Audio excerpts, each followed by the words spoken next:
Good evening बच्चों, कैसे हैं आप सब। अब तो नीट का बिल्कुल करीब ही डेट आ गया है, तो आप लोग बिल्कुल लगे रहिए और जो टेस्ट हो रहा है उसको आप प्रॉपर तरीके से एनालाइज करिए। जितने टेस्ट दे लिए हैं उसको रिवाइज कर लीजिए। फार्मूले बिल्कुल याद करके जाइए, क्योंकि नीट में फार्मूला अगर याद है तो आपको टाइम बहुत कम लगेगा और इसका आप बहुत ध्यान रखेंगे। तो आज हम लोग का टेस्ट हुआ है फुल सिलेबस, जो कि टेस्ट नंबर 55 है और फिजिक्स का डिस्कशन स्टार्ट होने जा रहा है। तो आप लोग जुड़े रहिए और इस टेस्ट में जो भी आपने गलती की है उसको देखिएगा। तो सेशन स्टार्ट करने से पहले, जैसा कि आप सभी जानते हैं कि सिंसियर का एक मिशन है, अब पढ़ने का अधिकार सबको, डॉक्टर बनने का अधिकार सबको। तो क्वेश्चन स्टार्ट करते हैं क्वेश्चन नंबर 1 से। क्वेश्चन नंबर 1 ये एसी का एक क्वेश्चन है क्वेश्चन, और एसी बड़ा इंपॉर्टेंट टॉपिक है। क्वेश्चन 2 आते हैं तो आपको इसको तैयार करना है। यहाँ पर आर और सी लगा हुआ है। क्वेश्चन में register voltage across resistance is 12 volt. यहाँ पर वोल्टेज जो है रेजिस्टेंस के अक्रॉस 12 वोल्ट दे रखा है। कैपेसिटर के across voltage, the voltage across C के अक्रॉस वोल्टेज बताना है। और टोटल यहाँ पर सप्लाई वोल्टेज कितना है, तो सप्लाई वोल्टेज यहाँ 20 वोल्ट है। तो सी के अक्रॉस वोल्टेज लिखना है। तो आरसी सर्किट है, वोल्टेज निकालने का फार्मूला क्या हो जाएगा, V equal to under root B R square plus V C square. B R square, यहाँ पर देखो ध्यान से, V की हमको वैल्यू दे रखी है 20, तो इसको चलो स्क्वायर में करके लिखें। तो इसको हम लोग ऐसे भी लिख सकते हैं, इस फार्मूले को ऐसे लिखें, बी स्क्वायर बराबर वी आर का स्क्वायर प्लस वी सी का स्क्वायर। वी स्क्वायर की वैल्यू क्वेश्चन में 20 है, 20 का स्क्वायर बराबर हो गया वी आर का स्क्वायर, यानी रेजिस्टेंस के क्रॉस वोल्टेज ये है 12 का स्क्वायर प्लस वी सी का स्क्वायर। तो सी के क्रॉस वोल्टेज निकालना है, तो 20 का स्क्वायर 400 और 12 का स्क्वायर हो गया 144। वैल्यू सॉल्व करेंगे, ये 10 में से 4 गया 6, 9 में से 4 गया 9 में से 4 गया 3, नहीं 9 में से 4 गया, 10 में से 4 गया 6, 9 में से 4 गया 5 और ये 356। और ये वैल्यू किस में आ जाएगी, अंडर रूट में। अंडर रूट 356 किसका होता है, ये वैल्यू आ जाएगा 16 का। तो आंसर क्या आ जाएगा, 16 वोल्ट। 16 वोल्ट यहाँ पर आ जाएगा 256, 356 नहीं 256, ये वैल्यू आ जाएगी 256। तो 256 का अंडर रूट कितना होता है, 16। अंडर रूट 256 हो गया 16 की वैल्यू। क्वेश्चन नंबर 2 यहाँ पर सही होगा, ठीक है ना। अच्छा, इसी में इम्पिडेंस पूछा जाता है तो फार्मूला हम लोग ये लगाते हैं, जेड बराबर आर का स्क्वायर प्लस एक्सी का स्क्वायर। ये इम्पिडेंस हो जाता है। अगर क्वेश्चन में इम्पिडेंस की वैल्यू निकालना होता तो क्वेश्चन में इस तरह निकालते हैं, ठीक है ना। क्वेश्चन नंबर 2 देखते हैं। A conductor is a charge 250 micro coulomb, then its potential become 10 volt, calculate the capacitance. तो क्यू बराबर होता है सी वी। क्वेश्चन में सी निकालना है, सी बराबर हो जाएगा क्यू बाई वी। क्वेश्चन में क्यू की वैल्यू दे रखा है 50 माइक्रो कूलम और सी की वैल्यू, तो ये 10 की पावर -6 माइक्रो कूलम को कूलम में बदल दिया और पोटेंशियल की वैल्यू 10, 10 से ये कट जाएगा, 5 इंटू 10 की पावर -6 मतलब हुआ 5 माइक्रो फैरड। तो 5 micro farad answer number 3। Question number 3 देखते हैं। ए बम मास 12 किलोग्राम एट रेस्ट। एक बम है जिसका मास कितना है, 12 किलोग्राम, ये रेस्ट में है, मतलब यहाँ पर u बराबर 0 हो गया। एक्सप्लोड हो रहा है into 2 fragment of mass ratio 1:3। मास का रेशियो क्वेश्चन में 1:3 दिया है, तो इसको मास को अगर हम लोग m1 रेशियो m2 लिखें तो ये वैल्यू हमें क्वेश्चन में दे रखा 1:3। तो m1 का वैल्यू अगर हम लोग निकालें तो ये वैल्यू हो जाएगा 1/4 इंटू टोटल मास, तो ये वैल्यू हमारा कितना आ जाएगा 3 किलोग्राम। अच्छा, m2 का वैल्यू अगर हमको निकालना होता तो m2 हो जाता 3/4 इंटू 12, ये वैल्यू आ जाता 9 किलोग्राम। तो यहाँ पर क्वेश्चन में बताना है कि काइनेटिक एनर्जी दे रखा है क्वेश्चन में, kinetic energy of smaller fragment, छोटे वाले का दे रखा है, linear momentum of heavier fragment बताना है। आपको मालूम है यहाँ पर ये 2 पार्ट में टूटा है, तो अगर एक पार्ट राइट में जाएगा तो दूसरा किधर जाएगा, दूसरा पार्ट लेफ्ट में जाएगा, कंजर्वेशन ऑफ मोमेंटम के कारण। तो मोमेंटम कंजर्व रहता है, कंजर्वेशन ऑफ मोमेंटम लगता है। तो जितना एक्सप्लोजन से जस्ट पहले का है उतना ही एक्सप्लोजन के जस्ट बाद का होगा। मतलब यहाँ पर अगर मोमेंटम की बात की जाए तो मोमेंटम क्या हो जाएगा, कंजर्व होगा। तो जितना इस पार्ट का मोमेंटम आएगा उतना ही इसका होगा। तो यहाँ पर अगर इसको देखें तो ये रेस्ट में इसका मोमेंटम कितना हो जाएगा, 12 इंटू 0। इसका मोमेंटम क्या हो जाएगा, P1, और इसका मोमेंटम क्या मान लिया, P2। ये वैल्यू 0 होगा, दोनों अपोजिट डायरेक्शन में जाएंगे तो मोमेंटम की डायरेक्शन, ये इसको ऐसे लिख सकते हैं P1 माइनस P2, ठीक। तो इसका मतलब P1 की वैल्यू किसके बराबर हो जाएगी, P2। क्वेश्चन में हम लोग पहले वाले पार्ट की एनर्जी दी है, काइनेटिक एनर्जी ऑफ स्मॉलर का जो मोमेंटम होगा वही बड़े वाले का भी मोमेंटम होगा। तो हम छोटे वाले का मोमेंटम निकाल लें, उतना ही मोमेंटम बड़े वाले का होगा। तो छोटे वाले का मोमेंटम कैसे निकालेंगे, काइनेटिक एनर्जी और मोमेंटम में रिलेशन, काइनेटिक एनर्जी बराबर होता है P²/2m। तो मोमेंटम हो जाएगा P बराबर √2m काइनेटिक एनर्जी। तो यहाँ पर अंडर रूट लिखेंगे 2, मास छोटे वाले का लिखेंगे, छोटे वाले का मास हो गया 3 किलोग्राम। काइनेटिक एनर्जी क्वेश्चन में इसकी दे रखा है 216। वैल्यू सॉल्व करेंगे, ये कितना आ जाएगा, इसको सॉल्व करोगे तो वैल्यू आ जाएगी 36, ठीक है। यही मोमेंटम किसका होगा, यही मोमेंटम जो है किसका हो जाएगा, बड़े वाले का भी होगा। मोमेंटम कंजर्व होता है, तो जितना एक पार्ट का मोमेंटम होगा उतना ही दूसरे वाले पार्ट का भी मोमेंटम होगा। इसका मतलब यहाँ पर मोमेंटम जो है वो कंजर्व होता है। तो कोलिजन का कोई भी क्वेश्चन होगा उसमें मोमेंटम कंजर्व करेंगे। चलिए अगला करते हैं, क्वेश्चन नंबर 4 में दे रखा है, a coil of area 0.1 have 500 turn after placing the coil in magnetic field of strength दे रखा है perpendicular to field, rotate in 90 degree in 1 second. The average EMF की वैल्यू निकालना है। एवरेज ईएमएफ क्या हो जाएगा, ए बराबर, देखो फ्लक्स d∅/dt लगाएंगे और यहाँ पर NBA, ठीक है ना, कॉस यहाँ पर क्या हो जाएगा NBA और साइन हो जाएगा, तो यहाँ पर वैल्यू क्या लिखेंगे, T। यहाँ पर देखो कॉइल जो है वो किधर है, परपेंडिकुलर टू फील्ड है, कॉइल परपेंडिकुलर टू फील्ड है, तो उसका एरिया वेक्टर और फील्ड में कितना एंगल होगा, 0। और यहाँ पर जो होता है cos 0 यहाँ पर बन जाएगा, तो cos 0 का वैल्यू 90 लगाएंगे। यहाँ पर देख लो ध्यान से, कॉइल जो है वो मैग्नेटिक फील्ड के परपेंडिकुलर है, तो कॉइल का एरिया वेक्टर फील्ड के अलोंग होगा। कॉइल का एरिया वेक्टर और फील्ड के बीच में एंगल हो जाएगा 0, ध्यान रखेंगे इसको। तो आंसर यहाँ पर करते हैं, n का value number of turn 500, magnetic field question में दे रखा है 4 × 10⁻⁻⁴।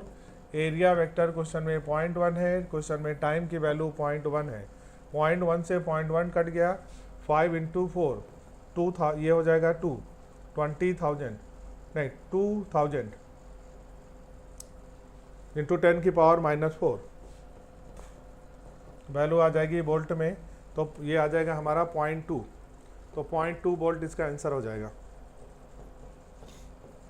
क्वेश्चन नंबर इसके बाद 5 करते हैं, find out the electric field to balance a proton in air.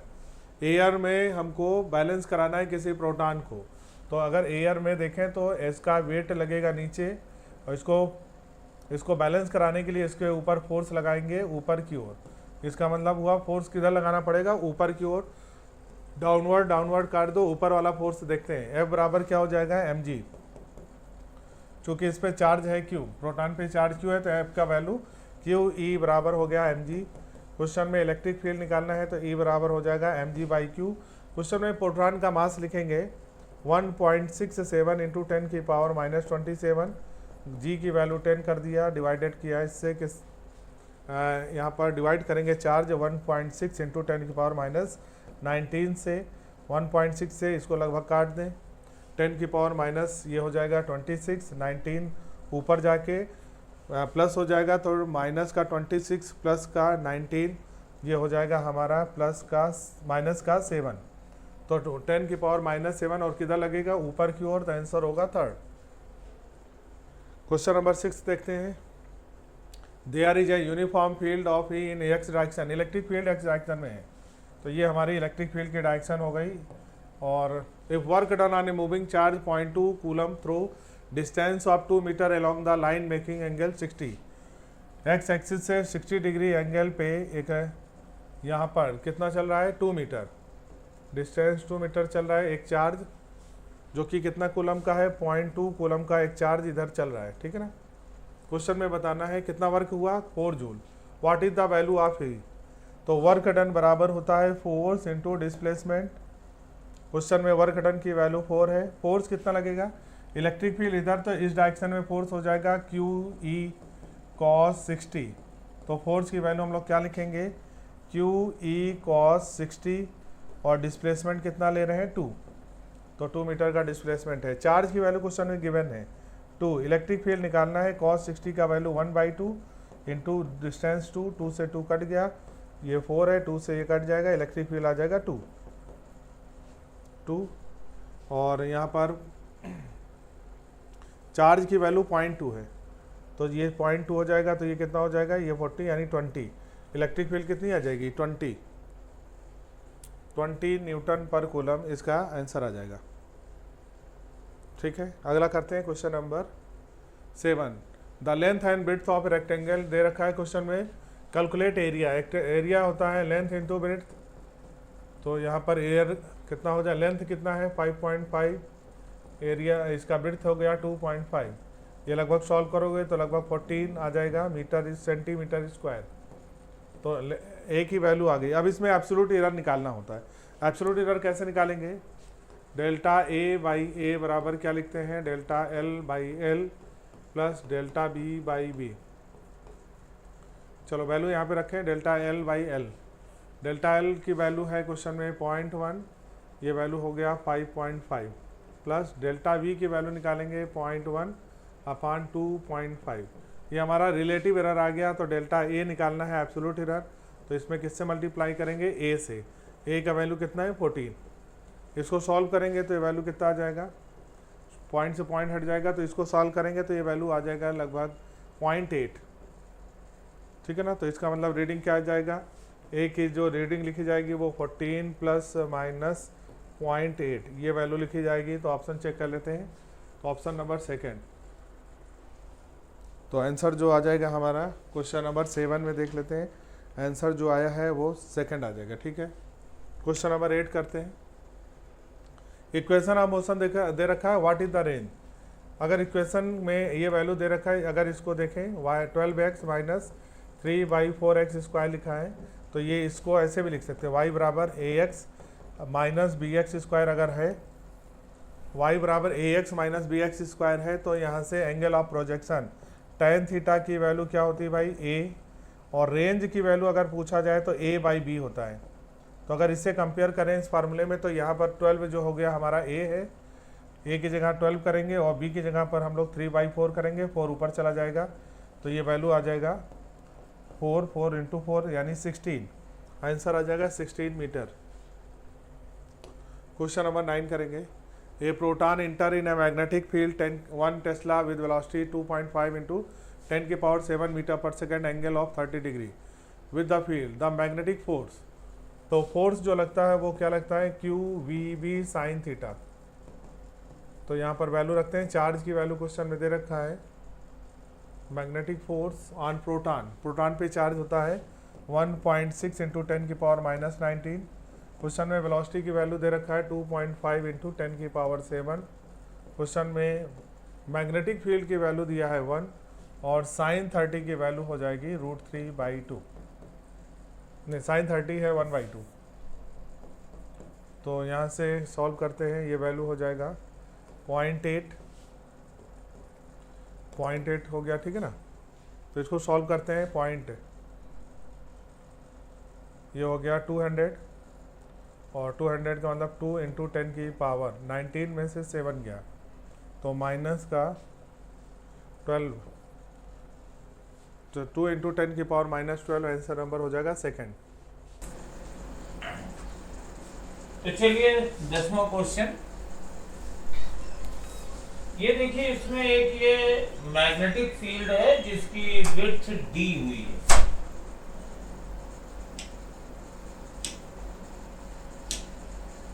तो पहले मैग्नेटिक फील्ड बना लेते हैं।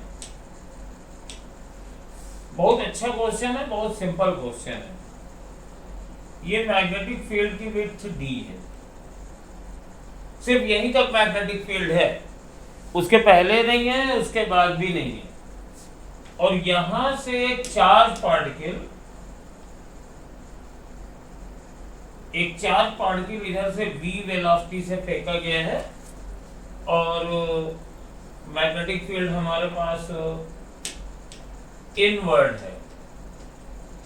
तो सबसे पहले देखो फोर्स निकाल लेते हैं चार्ज पार्टिकल पर। फ्लेमिंग लेफ्ट हैंड रूल लगेगा तो मैग्नेटिक फील्ड अंदर की ओर है और वेलोसिटी इधर है, तो फोर्स ऊपर की ओर लगेगा। तो ये सर्कुलर पाथ में मूव करना शुरू करेगा और सर्कुलर पाथ में अगर मूव करेगा 90 डिग्री हो गया ना, तो रेडियस निकाल लो पहले, इसकी रेडियस निकाल लो। तो रेडियस इधर निकाल लेते हैं, ये R is equal to M V upon Q B. अब देखो यहां पर दिया हुआ है Q by M is equal to K, तो जहां जहां Q आएगा हम रख देंगे Q की जगह M के। तो M और Q की जगह रख देंगे K इंटू M, और वेलोसिटी दी है 2k BD, तो इस वेलोसिटी की जगह रख देंगे 2k BD। तो अब M से M कट गया, K से K कट गया और ये B से B कट गया, तो रेडियस बराबर 2D आ रही है। तो अब देखो यहाँ पर ये विड्थ D है और रेडियस 2D है। तो जरा हम इससे सर्कुलर पाथ तुम्हें बना के दिखाएं। ये रेडियस ऐसे ये घूमेगा, ये सेंटर इस तरफ है, तो ये 2D जाएगी, तो मतलब मैग्नेटिक फील्ड बीच में खत्म हो गई है। यानी ये चार्ज पार्टिकल ऐसे जाएगा ऐसे और यहां से ऐसे निकल जाएगा, क्योंकि इसका जो सर्किल बनेगा, अगर हम सर्किल बनाए एक नया पेज ले लेते हैं तो आपको ठीक से क्लियर हो जाएगा। ये सबसे पहले देखिए एक सर्किल बनाते हैं ये, और मैग्नेटिक फील्ड हमारी कैसी थी, यहां से पार्टिकल को प्रोजेक्ट किया गया था Q चार्ज को V वेलोसिटी से, और इसकी रेडियस आ रही थी 2D। तो रेडियस यहाँ पे 2D है और मैग्नेटिक फील्ड तो सिर्फ D रीजन ही पे है, तो यहाँ पे ये D रीजन होगा ये, तो यहाँ से ये पार्टिकल ऐसे निकल जाए। यानी इसका मतलब ये है कि ये पूरा सर्किल नहीं करेगा और फिर अपने बैक पेज पे आ जाते हैं।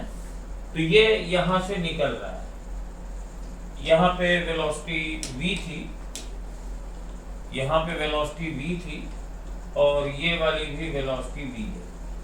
अब हम इसका सेंटर लोकेट करते हैं, तो वेलोसिटी के परपेंडिकुलर डायरेक्शन में ये ऐसे इधर कहीं सेंटर होगा और यहीं पर इसका भी, ये रेडियस है ना सर, ये सर्कुलर पाथ है, तो ये वाली डिस्टेंस भी 2D होगी और यहाँ से एक परपेंडिकुलर खींचो तो ये डिस्टेंस भी D है। इस एंगल को हम थीटा मान लेते हैं।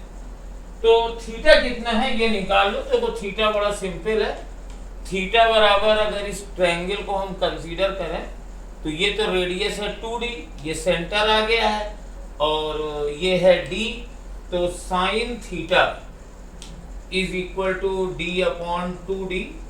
तो थीटा बराबर ये D से D कट गया, साइन थीटा 1/2, तो थीटा बराबर 30 डिग्री या π/6।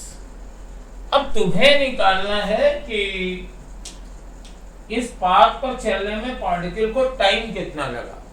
तो सर्कुलर मोशन का कंसेप्ट क्या कंसेप्ट है, टाइम बराबर थीटा अपॉन ओमेगा, और ओमेगा कितना होगा, ओमेगा हो जाएगा V/R, ओमेगा आ जाएगा V/R।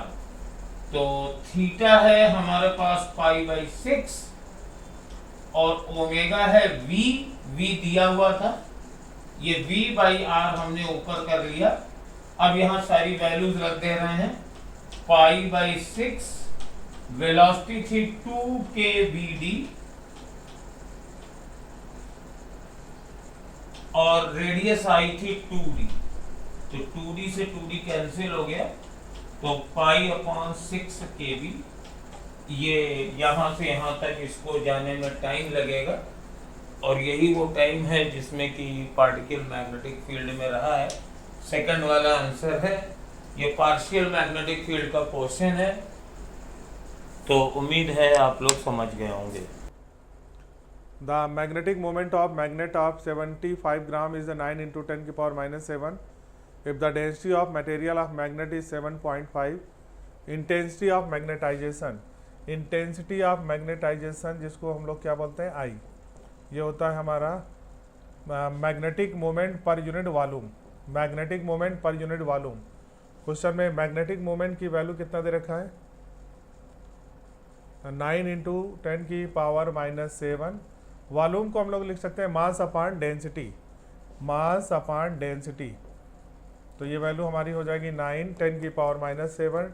डेंसिटी ऊपर चले जाएगी तो डेंसिटी को हम लोग दिया हुआ है 7.5 इंटू 10 की पावर 3, डिवाइड किससे करेंगे, मास से। क्वेश्चन में मास है 75 ग्राम, तो किलोग्राम में लिखेंगे 10 की पावर माइनस 3 और करेंगे, ठीक है ना। 75 से ये वैल्यू कट जाएगा, यहाँ पर ये 0.1 हो जाएगा। 10 की पावर माइनस 3 ऊपर जाके 10 की पावर 6 हो जाएगा। आंसर आ जाएगा 0.9 इंटू 10 की पावर माइनस ऊपर जाके प्लस हो गया 6, 10 की पावर माइनस 1, 0.09 इसका राइट आंसर हो जाएगा क्वेश्चन नंबर 11 में। क्वेश्चन नंबर 12 करते हैं। लाइट ऑफ वेवलेंथ इतना फॉल ऑन, तो देखो इंसिडेंट एनर्जी जो होती है work function plus kinetic energy के बराबर होती है। ये 4000 है, SC by lambda. Work function question में निकालना है। काइनेटिक एनर्जी दे रखा है किसमें, पोटेंशियल डिफरेंस में 2 और EV लिख देंगे। ये बोल्ट दिया है तो इसको इलेक्ट्रॉन बोल्ट में बदल लेंगे तो 2 EV।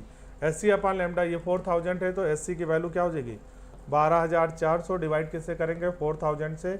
वर्क फंक्शन निकालना है प्लस 2 इलेक्ट्रॉन बोल्ट। इसको काट देते हैं 0 से 0 और ये कट जाएगा, ये हो गया 3, ठीक है ना। और ये एंगस्ट्रॉम में दे रखा है, तो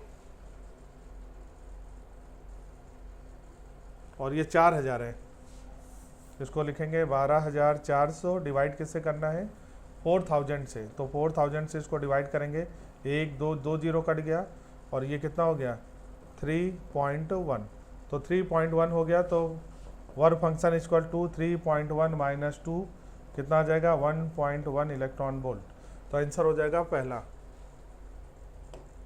क्वेश्चन नंबर 13 देखते हैं।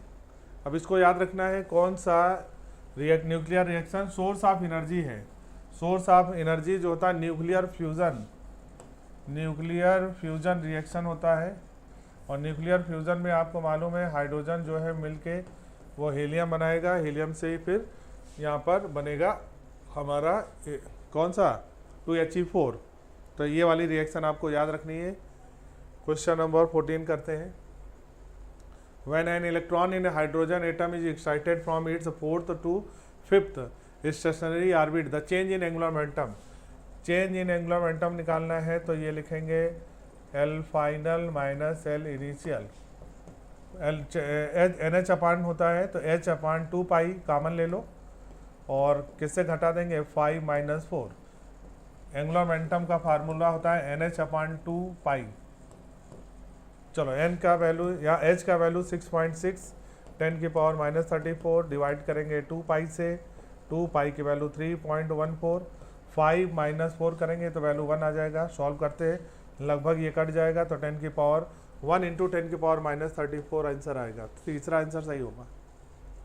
Question number 15।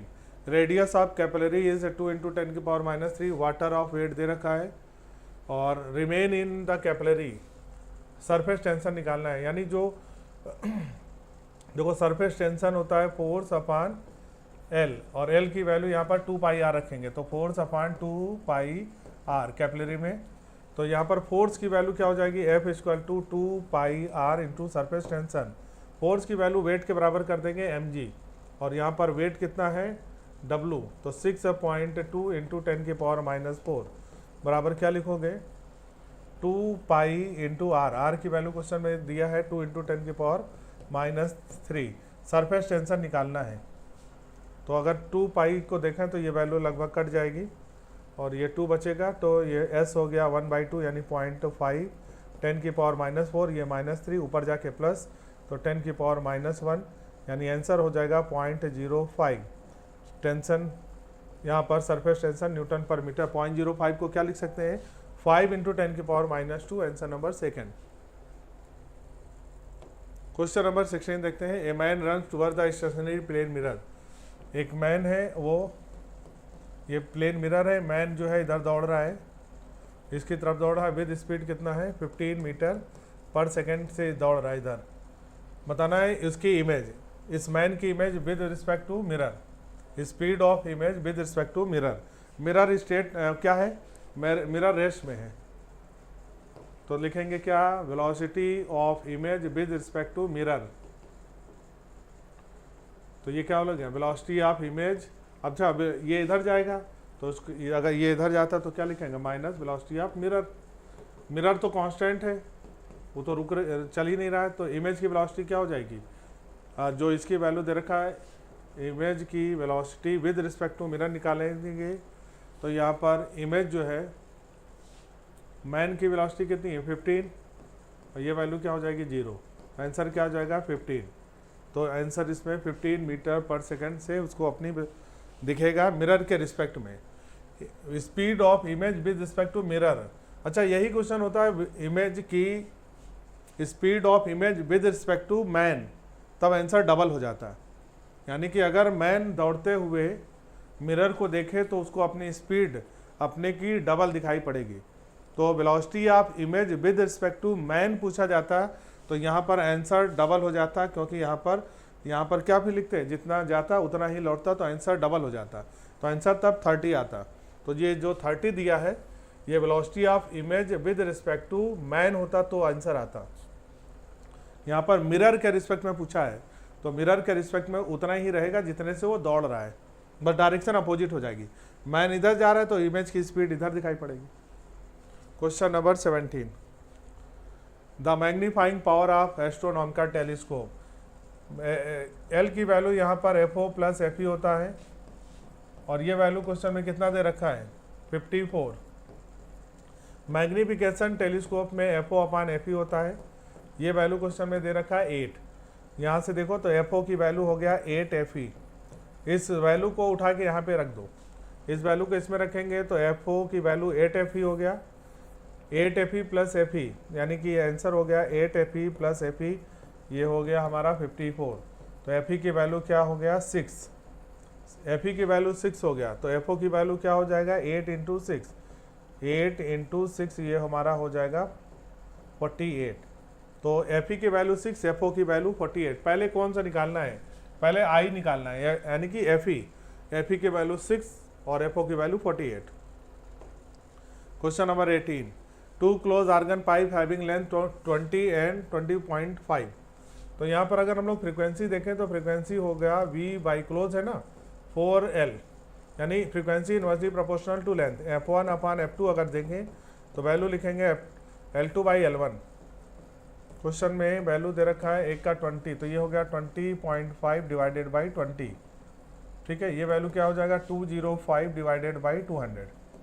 क्वेश्चन में 5 बिट्स देना है, यानी F1 - F2 की वैल्यू क्या है 5।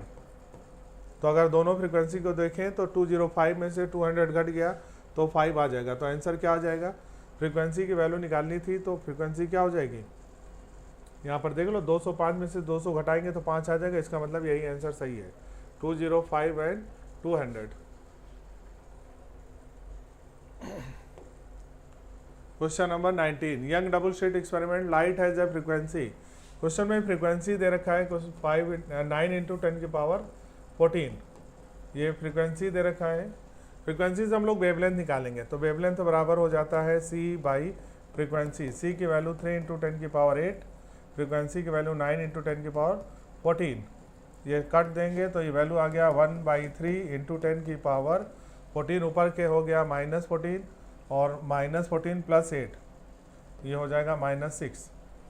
तो वेवलेंथ आ गया। क्वेश्चन में हमको क्या निकालना है, the distance between the centre of adjacent bright fringe. तो centre of adjacent bright fringe के बीच की दूरी 1 है। इसी को क्या बोलते हैं बीट्स, इसको बोलते हैं फ्रिंज विड्थ, तो ये value D lambda by small D होता है। क्वेश्चन में जो फ्रिंज विड्थ है वो 1 मिलीमीटर रखेंगे, 1 इंटू 10 की पावर -3 बराबर डी की वैल्यू ये हमको निकालना है। डिस्टेंस स्क्रीन का जो है वो 2 है, वेवलेंथ की वैल्यू 1/3 इंटू 10 की पावर -6 और डिवाइड करेंगे स्मॉल डी से। स्मॉल डी ही निकालना है क्वेश्चन में। Distance between slit, distance between slit क्या होता है? Small D.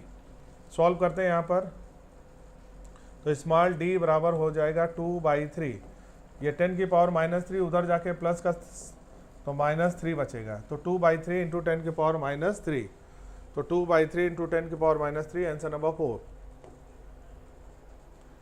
Angle of polarization, तो आपको मालूम है यहाँ एंगल ऑफ पोलराइजेशन जब दिया हो तो म्यू बराबर होता है 10, एंगल कितना है 60, तो वैल्यू हो गया √3। आपको मालूम है क्रिटिकल एंगल जिसको साइन थीटा सी लिखते हैं, क्रिटिकल एंगल बराबर 1/μ, और 1/μ का मतलब 1/√3, यानी क्रिटिकल एंगल का वैल्यू हो जाएगा sine inverse 1/√3, sine inverse 1/√3, answer number 4 आ जाएगा। तो आंसर यहाँ पर 4 आ जाएगा, साइन इनवर्स 1/3। क्वेश्चन नंबर 21 देखते हैं। A particle is move from position R1 से R2, और यहाँ पर फोर्स दिया, वर्क फंक्शन आपको मालूम है फोर्स डॉट डिस्प्लेसमेंट, तो फोर्स का यहाँ पर वैल्यू कितना है 4i + j + 3k, और इसका डॉट प्रोडक्ट निकालेंगे। तो पहले डिस्प्लेसमेंट देख लें, डिस्प्लेसमेंट को लिखते हैं R2 - R1, तो डिस्प्लेसमेंट वेक्टर हो गया R2 vector minus R1 vector, इसको घटा दो, R2 हो गया 14i + 13j - 9k, और इसमें से किसको घटाएंगे R1 से, R1 की वैल्यू क्या है 3i + 2j - 6k, इसको घटाना है। तो चलो घटा के यहाँ पर डॉट प्रोडक्ट करेंगे, तो यहाँ पर हम डायरेक्ट लिख रहे हैं 14 में से 3 गया तो 11i, 13j में से 2 गया तो प्लस का 11j, -9 में से -6 गया तो माइनस में से +6, तो ये हो जाएगा -3k। ठीक है, सॉल्व करते हैं, तो 4 और 11 44 प्लस i डॉट i 1 हो जाए, यहाँ पर 11j और j हो गए, बन गया 11, 3 और -3 तो माइनस का ये हो गया 9, माइनस का 9, 11 - 9 हो गया 2, 44 + 2 46, राइट आंसर 46 जूल होगा, 4 आंसर करेक्ट होगा। तो डॉट प्रोडक्ट निकालना है, बिल्कुल आसान क्वेश्चन है। क्वेश्चन नंबर है 22, in the reading shown in the figure find the zero error. Question में लीस्ट काउंट दिया, ये मेन स्केल है और ये वर्नियर स्केल है। अच्छा, जब वर्नियर स्केल का जीरो मेन स्केल के राइट साइड हो, ये मेन स्केल का जीरो है और ये वर्नियर स्केल का जीरो किधर है, राइट साइड में है, तो इसको बोलते हैं positive zero error, positive zero error होगा अगर वर्नियर स्केल का जीरो मेन स्केल के राइट साइड है। जहाँ पर देख लो, यहाँ पर ये हमारा कौन सा स्केल है, वर्नियर स्केल नीचे है, मेन स्केल, ये मेन स्केल है, ये वर्नियर स्केल है, और वर्नियर का स्केल का जीरो राइट मेन स्केल के राइट साइड है, तो पॉजिटिव जीरो एरर आएगा। पहले तो नेगेटिव वाला काट दो। अब आप पॉजिटिव जीरो एरर कैसे देखते हैं, यहाँ पर लीस्ट काउंट लिखेंगे इनटू यहाँ पर कौन सा डिवीजन वर्नियर का कॉन्साइड कर रहा है मेन से, तो यहाँ पर अगर जोड़े के देखें तो ये वाला 1, ये वाला डिवीजन 1, ये वाला 2 और ये वाला 3, तीसरा डिवीजन जो है वो कॉन्साइड कर रहा है, तो डिवीजन से मल्टीप्लाई करेंगे। तो लीस्ट काउंट 0.1, डिवीजन है 3, तो आंसर आ जाएगा 0.3। ठीक है, ये मिलीमीटर में आएगा 0.3 मिलीमीटर, और इसको अगर बदलें तो 0.03 सेंटीमीटर हो जाएगा, तो ऑप्शन नंबर 3 सही होगा। तो पॉजिटिव जीरो एरर यहाँ पर आएगा, क्योंकि जो वर्नियर का जीरो है वो मेन जीरो के राइट साइड है। अगर यही जीरो लेफ्ट साइड होता तो ये नेगेटिव जीरो एरर होता। क्वेश्चन नंबर है 23। यहाँ पर ये कैपेसिटर बनाने हैं हमको, ये प्लेट दे रखा है, तो चलो जो प्लेट दिया है उसके अकॉर्डिंग बनाएं। तो पहला जो प्लेट है वो पॉजिटिव है, तो इधर हम लोग इसको A मान लिया, इस एंड को A मान लिया, A को, इसको B मान लिया। तो A से शुरू करते हैं, और पहला कौन सा प्लेट बनाएंगे, पहला 1 बनाएंगे। 1 और 2 के बीच में एक कैपेसिटर बना दो, तो 1 और 2 के बीच में एक कैपेसिटर बन गया, ये वाला हमने बना दिया, 1 और 2 के बीच में बना दिया। अब फिर कौन सा बनाना है, 2 और 3 के बीच में, तो 2 और 3 के बीच में एक और बनाओ, 2 और ये 3 हो गया, 2 और 3 के बीच में बन गया। अच्छा, 3 और 4 के बीच में भी बनाना है, तो 3 यहाँ पर लिखेंगे, 4 यहाँ पर लिखेंगे, और 4 किससे जुड़ा हुआ है, 4 जो है बी से जुड़ा है, तो इसको हम लोग क्या बना दिया, बी। ठीक, अब अगला देखो यहाँ पर कौन सा छूट रहा है, तो हमने 3 4 के बीच में बना लिया। एक कैपेसिटर छूट रहा है 4 और 5 के बीच में, 4 और 5 के बीच में छूट रहा है। पांचवा वाला दूसरे से जुड़ा है, तो 2 से एक और निकालो प्लेट, और इसको हमने बोला कौन सा, पांचवा प्लेट। पांचवा किससे जुड़ा हुआ है, चौथे प्लेट से, और चौथा किससे जुड़ा है, बी से, तो ये 5 और 4 हो गया। ये पूरा फिगर हो गया, ठीक ना। अभी एक बात छूट रही है, 1 और 3 आपस में जुड़े हुए हैं, तो यहाँ पर 1 और 3 को आपस में जोड़ देंगे। यहाँ पर ये 1 है हमारा पहला प्लेट, और 3 से दूसरा ये जोड़ देंगे, ठीक है। ये हमारी सर्किट हो गई। अब क्वेश्चन को सॉल्व करते हैं। यहाँ पर क्वेश्चन सॉल्व कैसे होगा, देखो भाई, सभी कैपेसिटेंस की वैल्यू सेम हो गई। चलो इसको हम लोग क्या बोलेंगे, ए, और ये यहाँ तक क्या हो जाएगा, ए, इसको ए बोल दिया, ठीक है ना। ये वाला हम लोगों ने सी बोल दिया। तो देखो कैसे कैपेसिटेंस जुड़ा हुआ है, एक कैपेसिटर ए सी, ये कैपेसिटर ए सी, ये दोनों पैरेलल हो गए। तो इसको हम लोग ऐसे बनाएंगे, इधर हम लोग ए बनाएंगे, और ए से हम लोग पहले सी को जोड़ेंगे। ये हमने सी बना दिया, तो ए से सी एक कैपेसिटेंस सी का बना दिया, ये वाला बना दिया। अब ए और सी के बीच में एक और बनाना है, तो ए और सी के एक बीच में बनाएंगे, यानी ये पैरेलल हो गया ए और सी के बीच में, ठीक है ना। अब देखो ए और बी के बीच में एक बनाना है, और सी और बी के बीच में बनाना है, तो सी और ये हमने बी बना दिया यहाँ पर। तो सी और बी के बीच में एक कैपेसिटेंस हो गया। अभी हमको किसके बीच में बनाना है, ए, ये वाला देखो ध्यान से, किसके बीच में, ए और बी के बीच में, तो ए और बी के बीच में एक बना देंगे। तो ये टोटल कैपेसिटेंस का फार्मूला बनेगा। सी का देखो ध्यान से, सी और सी ये हो गया 2C, 2C और सी सीरीज में हो गया, तो 2C into C divided by 3C, C से एक सी कट गया, तो ये 2C/3 आ गया। तो ऊपर जो वैल्यू आएगी वो कितना आ रही है हमारी, ऊपर वैल्यू आ गई 2C/3, नीचे उसके पैरेलल में कैपेसिटर लगा C, 2C/3 और C पैरेलल में हो जाएंगे, तो 2C/3 प्लस C, ये कितना हो जाएगा, 3C plus 2C, 5C/3। Answer जो आएगा हमारा 5/3, C की जगह ε0 A/D, तो आंसर आ जाएगा 5/3 ε0 A/D, answer number second.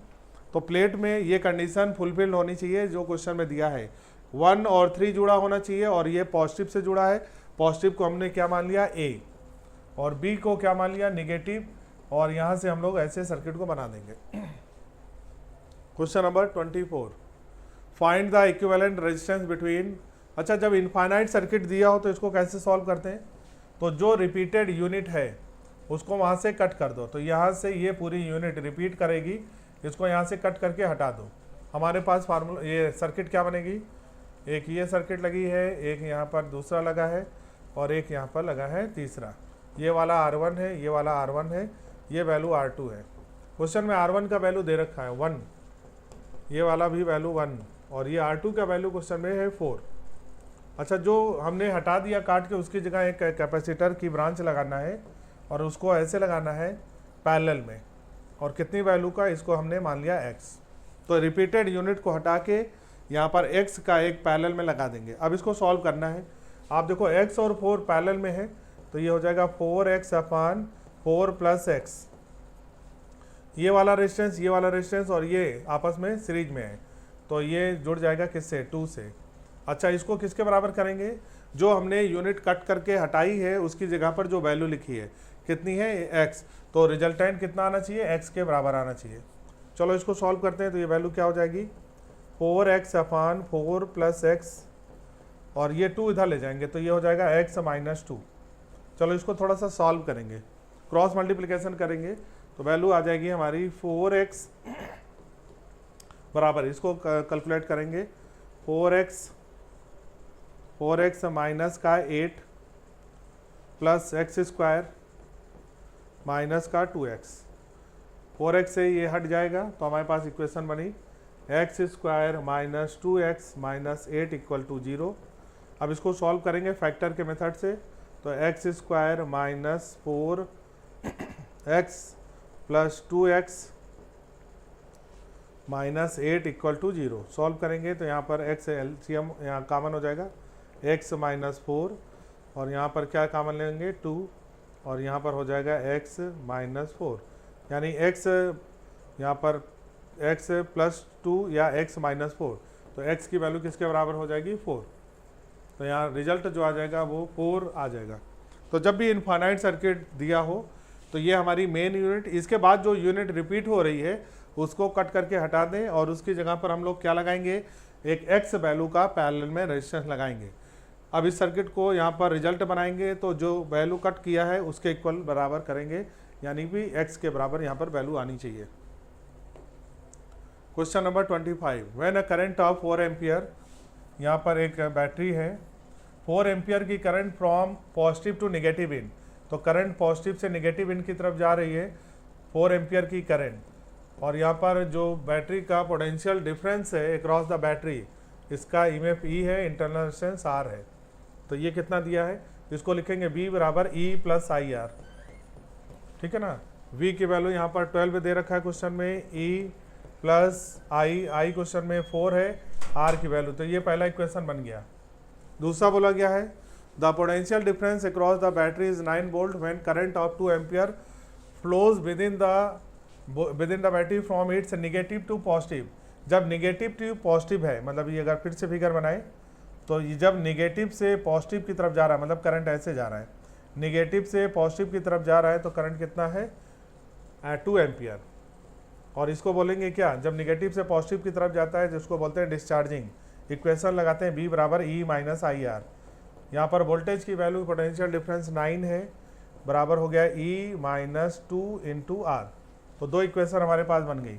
Solve करते हैं तो दोनों इक्वेशन को अगर हम लोग जोड़ दें, नहीं घटा दें, तो 12 में माइनस 9, ये हो गया हमारा 3, E से E कट जाएगा, 4R माइनस 2R, तो ये हमारा क्या हो जाएगा, इसको हम लोग क्या कर रहे हैं, घटा रहे हैं, तो 4 माइनस माइनस होके जुड़ जाएगा तो 6R, R बराबर हो गया 3/6 0.5 ओम। R की वैल्यू 0.5 ओम हो गई। अब इस R को उठा के किस में रख दो, किसी इक्वेशन में।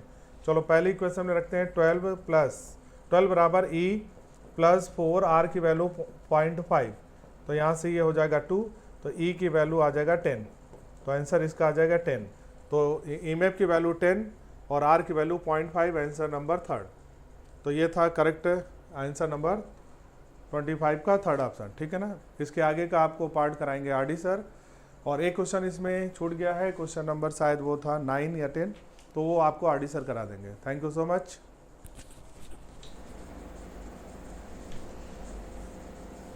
जय हिंद बच्चों, गुड आफ्टरनून। आज हम लोग यहाँ पर फिर से एक बार हैं न्यूलाइट के प्लेटफॉर्म पर 23 अप्रैल को होने वाले FST 56 के सोल्यूशन के लिए 1 से 26 तक के क्वेश्चन आपके 25 तक के हो चुके हैं, 26 वाले से हम लोग करने जा रहे हैं। तो ये देखिए एक 26 क्वेश्चन में ये 3 आइडेंटिकल रॉड्स हैं और इनकी लेंथ L है, इक्विलेटरल ट्रायंगल है तो ये एंगल 60 होगा और एक्सिस हमारी कुछ इस टाइप की है, इसके परपेंडिकुलर है। Axis passing through a corner, this is a corner, और इसके ये परपेंडिकुलर है, इसको इस तरीके से मान लें। और moment of radius of gyration निकालनी है। तो रेडियस ऑफ गायरेशन कैसे निकालेंगे, पहले तो इस एक्सिस के अबाउट मोमेंट ऑफ इनर्शिया निकालेंगे। वो जब कैलकुलेट कर लेंगे तो ये बराबर हो जाएगा मास, तो मास हो जाएगा 3m। हमने मान लिया ईच रॉड का मास m है, आइडेंटिकल रॉड्स है ना, तो मास भी सबके बराबर होंगे 3m²। तो पहले चलिए मोमेंट ऑफ इनर्शिया निकालते हैं। तो मोमेंट ऑफ इनर्शिया निकालने के लिए बहुत ही इजी है। इस ये वाली रॉड जो है इसके एंड से ये जा रही है एक्सिस, तो इसके अबाउट हो जाएगा ml² by 3। अगर ये रॉड है और ऐसे एक्सिस है तो ये ml² by 3 moment of inertia होता है, और इस रॉड के अबाउट भी ml² by 3 होगा। इस रॉड जो तीसरी वाली है इसके लिए मुझे कुछ विशेष काम करना होगा, क्योंकि ये इसके एंड से नहीं जा रही है, ये इसका सेंटर ऑफ मास है, और इस एक्सिस के अबाउट मोमेंट ऑफ इनर्शिया हो जाएगा ml²/12। रॉड के मिडिल पॉइंट सेंटर ऑफ मास से जाने वाली एक्सिस के अबाउट मोमेंट ऑफ इनर्शिया होता है ml²/12। और फिर इन दोनों एक्सिस के बीच में एक एक्सिस ये है, एक एक्सिस ये है, तो ये दोनों पैरेलल हैं, तो हम मोमेंट ऑफ इनर्शिया लगा देंगे। तो मान लीजिए ये डिस्टेंस x है, तो पहले तो x निकालते हैं। x बराबर हो जाएगा L sin 60, यानी L√3/2। और moment of inertia parallel axis theorem से, moment of inertia about centre of mass ml²/12 और प्लस mx² यानी L√3/2 का स्क्वायर। तो ये टोटल मोमेंट ऑफ इनर्शिया आया। इसको कैलकुलेट कर लेते हैं। कैलकुलेट करेंगे तो देखिए एलसीएम 12 है, ml² आप सब में कॉमन ले लीजिए, तो 4 + 4 और प्लस ये आ जाएगा 1 और ये आ जाएगा 9, तो आ जाएगा 18 ml²/12 यानी 3 ml²/2। 6 से ये कट गए हैं। अब अगला काम ये होगा कि हम लोग इसको बराबर कर देंगे। तो आप रख दीजिए 3 ml²/2 is equal to 3 mk²। 3m 3m cut जाएगा, k बराबर L/√2। तो आंसर थर्ड है इसका। बहुत इजी क्वेश्चन है, अगर आपको कुछ समझ में आता है तो बता दीजिए, कोई दिक्कत है नहीं तो आगे चलते हैं। एक चीज़ आपको बताना जरूरी समझते हैं कि न्यू लाइट में नए बैचेस के एडमिशन शुरू हो गए हैं, तो अगर कोई आपसे पूछ रहा हो तो उसे आप ज़रूर बताएं। शुरुआत में बैच में ज्वाइन करने से बड़ा फ़ायदा होता है, काफ़ी अच्छी तरीके से कम बच्चों के बैच में पढ़ाया जाता है और कोर्स भी जल्दी ख़त्म हो जाता है।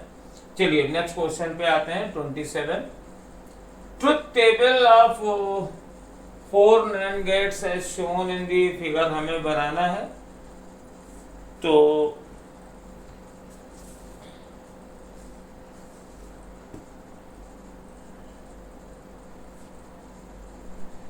अब यहाँ पर ट्रुथ टेबल बनाने का तरीका ये है कि A और B दो इनपुट हैं, तो आप इधर लिख दीजिए इनपुट A 0 0 है, फिर 1 0 हो सकता है, फिर 0 1 हो सकता है, फिर 1 1 हो सकता है। तो हम ईच टाइप ऑफ इनपुट के लिए y की वैल्यू निकालेंगे। तो चलिए पहला हम लोग निकालते हैं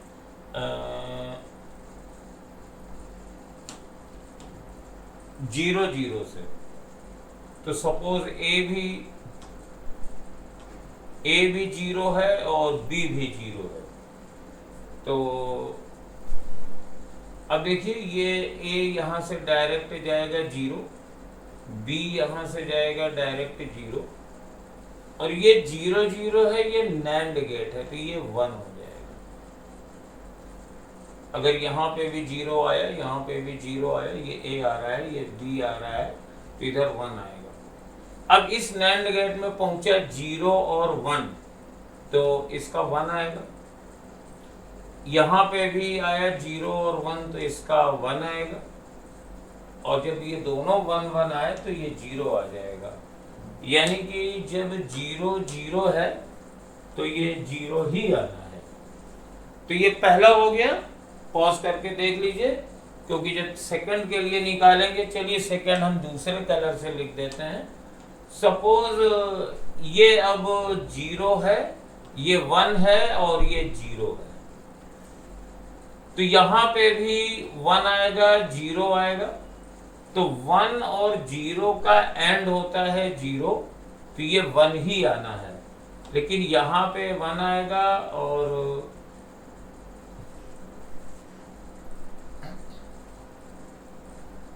तो यहाँ पे भी 1 आया, और ये तो 1 1 आ ही रहा है। तो अब जब ये 1 1 आ रहा है तो ये 0 है, और ये 1 1 आ रहा है तो ये 0 है, और 0 0 का ये 1 आएगा।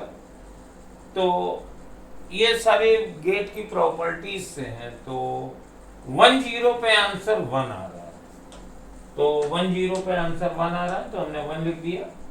और देखो अगर ये 1 हो जाएगा, ये 0 होगा, सर्किट तो पूरा वही है, तो फिर यही आंसर आ जाएगा, 1 निकाल के देख सकते हो।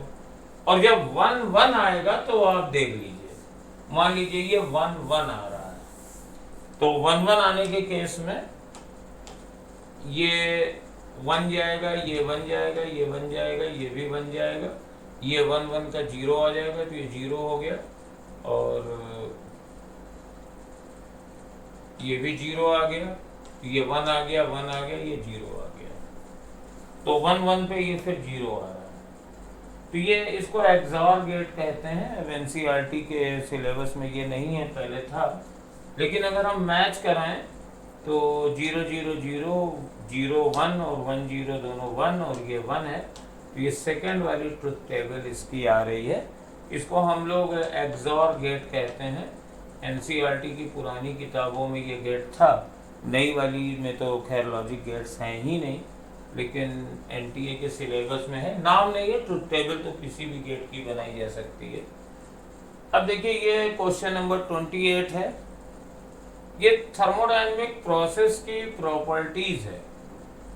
तो थर्मोडायनेमिक्स का फर्स्ट लॉ होता है delta Q minus delta W, या ऐसे लिख लीजिए Q minus W, Q minus W is equal to delta U। तो ये del Q minus del W. तो अगर आइसोथर्मल प्रोसेस है तो डेल्टा U 0 होगा। आइडियल गैसियस सिस्टम मान के चलिए, लिखा भी है। तो गैसियस सिस्टम में अगर आइसोथर्मल प्रोसेस है, टेम्परेचर नहीं बदल रहा है, तो इंटरनल एनर्जी गैस की, आइडियल गैस की सिर्फ टेम्परेचर पे डिपेंड करती है। तो उसमें फिर इसमें हमारे पास डेल्टा U 0 है, तो डेल्टा Q बराबर डेल्टा W होगा। तो A वाला जो है वो 4 से मैच कर रहा है, डेल्टा Q बराबर डेल्टा W। तो A प्रोसेस है, तो इसके लिए डेल्टा Q बराबर डेल्टा W भी है, और साथ में डेल्टा U की वैल्यू 0 भी है। तो A के 2 ऑप्शन मिल गए। A के साथ हमारे पास 3 और 4 दोनों चलेंगे। तो ये 2 3 है। अब A के साथ 2 तो नहीं हो सकता, आइसोथर्मल में डेल्टा Q हमेशा 0 तो नहीं हो सकता है, तो ये नहीं होगा, और 1 भी ये फिर वही है। तो डेल्टा Q बराबर डेल्टा U, तो इसमें 0 होता है, हीट ना दो तो सब 0 है, तो खाली ये 2 में पॉसिबिलिटी मिल रही है। अब एडियाबैटिक प्रोसेस में डेल्टा Q 0 होता है, और डेल्टा Q अगर 0 है तो डेल्टा Q 0 कर दो,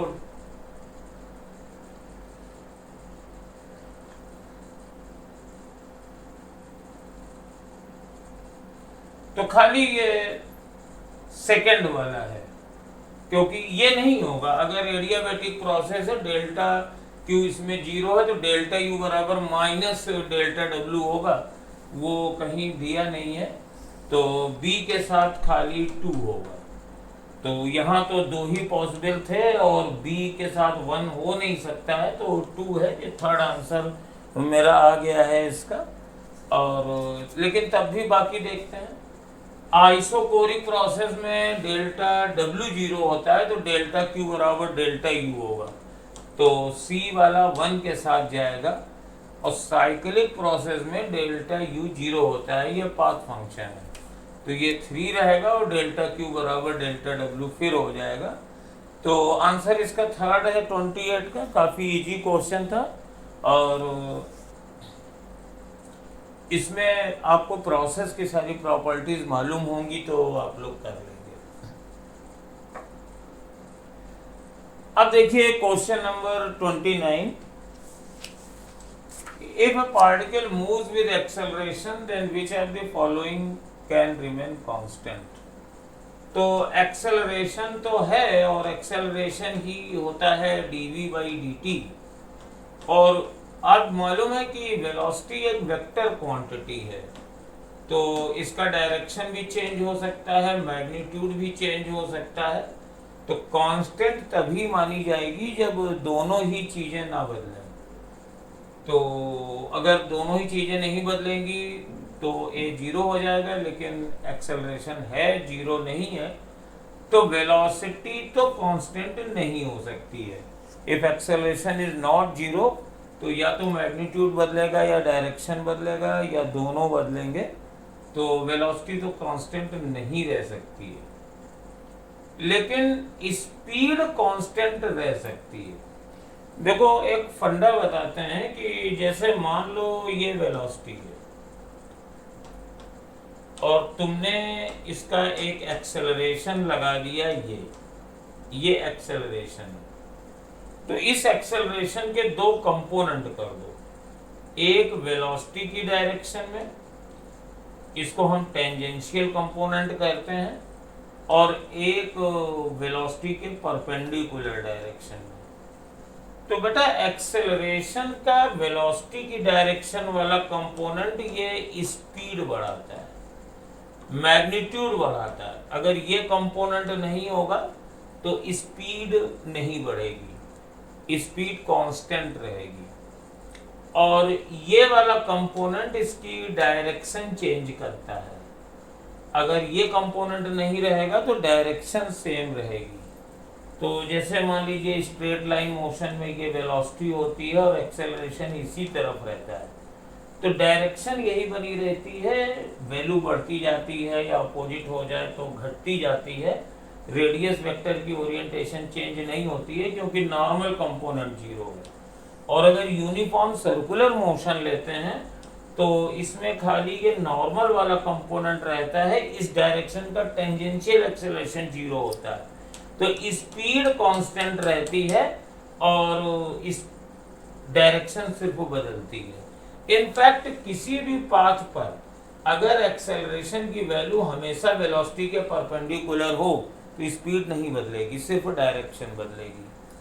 तो अब ये आंसर हम लोग दे सकते हैं, अगर एक्सेलरेशन है तो वेलोसिटी तो कांस्टेंट नहीं रह सकती, वन ऑफ देम मैग्नीट्यूड या डायरेक्शन कोई ना कोई बदलेगी ही। स्पीड कांस्टेंट रह सकती है क्योंकि अगर normal component of acceleration zero हो, जैसा कि यूनिफॉर्म सर्कुलर मोशन में होता भी है।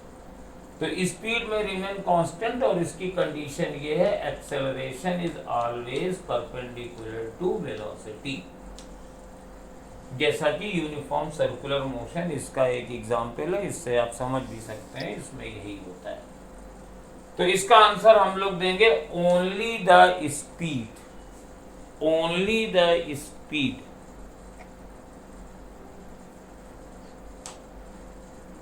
Rocket proportion is associated with,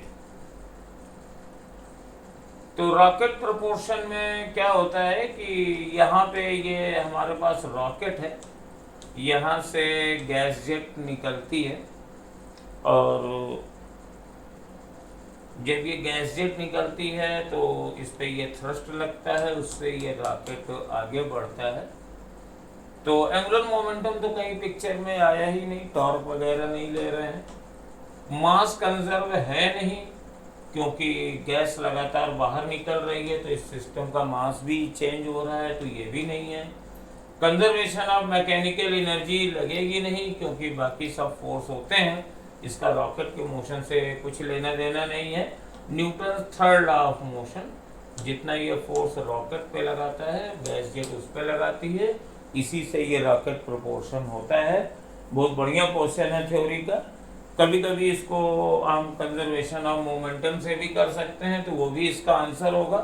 basically conservation of momentum is a consequence of Newton third law of motion, दोनों एक दूसरे से रिलेटेड है। तो अगर कहीं ये ऑप्शन ना हो, कंजर्वेशन ऑफ मोमेंटम दिया हो, तो भी ये चल जाएगा, तो वो भी आंसर सही हो जाएगा। Centre of mass of a body, तो इसको एग्जाम्पल से लेते हैं। सेंटर ऑफ मास जो बॉडी है, जैसे अगर मान लीजिए ये रिंग है तो सेंटर पे होता है, तो ये बॉडी पर कहीं है ही नहीं। लेकिन अंदर है। लेकिन अगर ये आर्क है तो इसका सेंटर ऑफ मास यहाँ होता है। तो centre of mass is an imaginary position where we can assume whole mass of the system. तो it may lie outside the body, out भी हो सकता है, इनसाइड भी हो सकता है। तो मे लाई विद इन, आउटसाइड और विद इन और सरफेस, ये कहीं पे भी हो सकता है। ऑलवेज वाली इसमें कोई कंडीशन नहीं है। किसी भी बॉडी का जो सेंटर ऑफ मास है वो दो चीज़ों पर डिपेंड करता है। एक तो बॉडी का शेप कैसा है, दूसरा उसका मास डिस्ट्रीब्यूशन कैसा है। तो वो कहीं भी लाई कर सकता है। जैसे जितने भी सर्कुलर आर्क टाइप के होते हैं उनका सेंटर ऑफ मास बॉडी के बाहर चला जाता है। खाली बस एक चीज है कि अगर ये दो पॉइंट मासेस हैं, ये M1 M2 है, if there are two point masses, तो इनका सेंटर ऑफ मास हमेशा इनको मिलाने वाली लाइन के अंदर कहीं ना कहीं होगा। ये चीज श्योरिटी है। बाकी अगर ये रिजिड बॉडी है, आर्बिट्ररी मास डिस्ट्रीब्यूशन है, तो it may lie with in the body, outside the body, at the surface of body, कहीं भी हो सकता है। अब इसका प्रूफ नहीं करने की जरूरत है, इसको फैक्ट लर्न करने की जरूरत है। ये क्वेश्चन एक बार एफएसटी में पहली बार भी आया था तो काफी लोग गड़बड़ हो गया था। यहाँ पर जैसे ये कपुल है, मान लीजिए ये बॉडी है, तो कपुल क्या होता है? तो कपुल होता है कि जब दो equal and opposite forces, equal and opposite लेकिन पैरेलल एक लाइन में नहीं लगते हैं, तो ये प्योर रोटेशन मोशन कराता है बॉडी को अपने सेंटर ऑफ मास के अबाउट। क्योंकि आपको मालूम है कि इनका लीनियर सम, अगर मान लीजिए ये F है तो ये माइनस F होगा, तो इनका vector sum F1 plus F2 का हमारे पास 0 होगा, क्योंकि एक F है तो एक माइनस F है। तो यानी बॉडी के सेंटर ऑफ मास का एक्सेलरेशन 0 होगा, यानी centre of mass will remain at rest, और ये दोनों इसके अबाउट इसको प्योर रोटेशन मोशन कराएंगे। तो कपुल प्रोड्यूस करता है प्योरली रोटेशनल मोशन। ये आंसर। अब थोड़ा सा कंफ्यूजन आपको हो सकता है कि एफएसटी में एक पहले और क्वेश्चन आया था, एक कपुल इक्विलिब्रियम किसका लेता है? तो देखो रोटेशनल तो मोशन करा रहा है लेकिन फोर्स का सम 0 है, तो कपुल ट्रांसलेशनल इक्विलिब्रियम लाता है। तो अगर प्रोड्यूसर्स पूछे तो प्योर रोटेशन मोशन, और इक्विलिब्रियम पूछे तो translational equilibrium. Couple translational equilibrium देता है, प्योर रोटेशनल मोशन कराता है। असर्शन रीजन का क्वेश्चन है, और असर्शन रीजन में two different planets have the same escape velocity.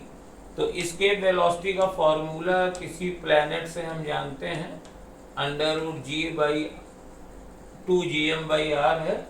तो डिफरेंट प्लैनेट्स हैं तो उनके मासेस और रेडियस डिफरेंट हो सकते हैं, तो हमेशा तो सेम एस्केप वेलोसिटी नहीं होगी, ये स्टेटमेंट गलत है। माइट भी बराबर भी हो सकती है अगर उनके m और r का रेशियो बराबर हो, लेकिन हमेशा ऐसा हो कोई जरूरी नहीं है। कुछ भी मास हो सकता है, कुछ भी रेडियस हो सकती है, तो एस्केप वेलोसिटी हमेशा तो सेम नहीं रहेगी। एक खास कंडीशन में सेम रहेगी अगर दोनों प्लैनेट के मास और रेडियस का रेशियो बराबर हो, लेकिन वो हमेशा ऐसा हो जरूरी नहीं है। Value of escape velocity is a universal constant, तो कांस्टेंट तो है ही नहीं भैया।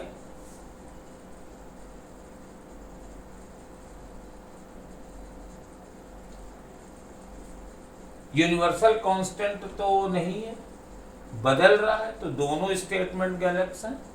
तो assertion is incorrect and reason is incorrect, दोनों इनकरेक्ट है। अच्छा ऑब्जेक्टिव था, सिंपल था। और देखो ये तो सीधे सीधे आप फॉर्मूला बदल लो। आप जानते हो कि C/5 बराबर होता है F-32/9, तो C निकालना है, ये 5 हो गया, और ये 140 है, -32 है, /9 है, तो C बराबर हो जाएगा 5/9 और 140 में 32 गया 108। अब इसको काट दीजिए, 9 एकम 9 दूनी 18, 12 पंचे 60 हो गया। तो आंसर 60 डिग्री है। इसमें कोई इफ एंड बट वाला क्वेश्चन नहीं है, सीधा फार्मूला सीधा लगा दीजिए। ये फिर डेफिनेशन पर बेस्ड है। इधर इस बार इस पेपर में ये किया गया है कि थ्योरी वाले कुछ एक साथ है, पहले बीच में रहते थे। स्टेप अप ट्रांसफार्मर क्या होता है? ट्रांसफार्मर में दो चीजें होती हैं, ये प्राइमरी सर्किट होता है, ये सेकेंडरी होता है। और अगर ये इनपुट कम है, ये आउटपुट ज़्यादा है, तो ये स्टेप अप करता है। इनमें नंबर ऑफ टर्न्स NP हैं, इसमें NS हैं।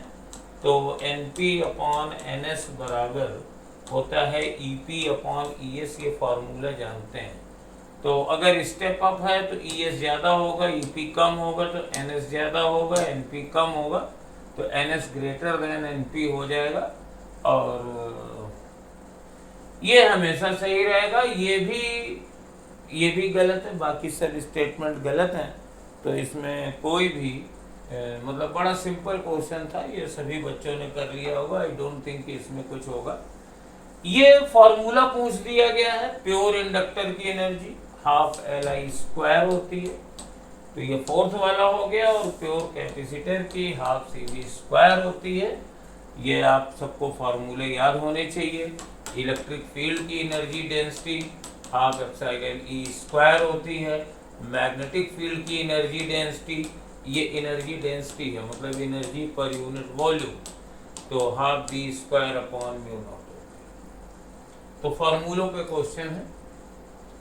इन a compound microscope the intermediate images, तो माइक्रोस्कोप हो चाहे हमारे पास कोई भी टेलीस्कोप हो, तो जो इंटरमीडिएट स्केप होती है, जो ऑब्जेक्टिव से बनता है इमेज, वो हमेशा सीधा, उल्टा और मैग्नीफाइड बनता है। और फिर यहाँ आईपीस के थ्रू उसको मैनिपुलेट करते हैं। तो थर्ड ऑप्शन है रियल, इन्वर्टेड एंड मैग्नीफाइड।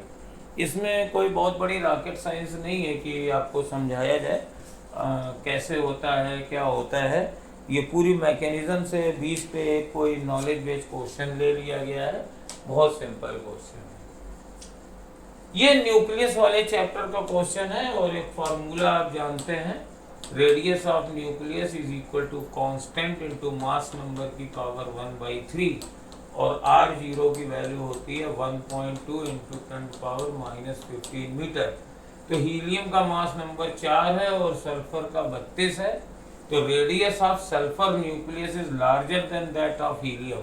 तो सल्फर के लिए अगर हम रेडियस निकालें और हीलियम के लिए निकालें तो डिवाइड करेंगे तो R0 कट जाएगा, ये 32 और ये 4 और इसकी पावर 1/3 आ जाएगी।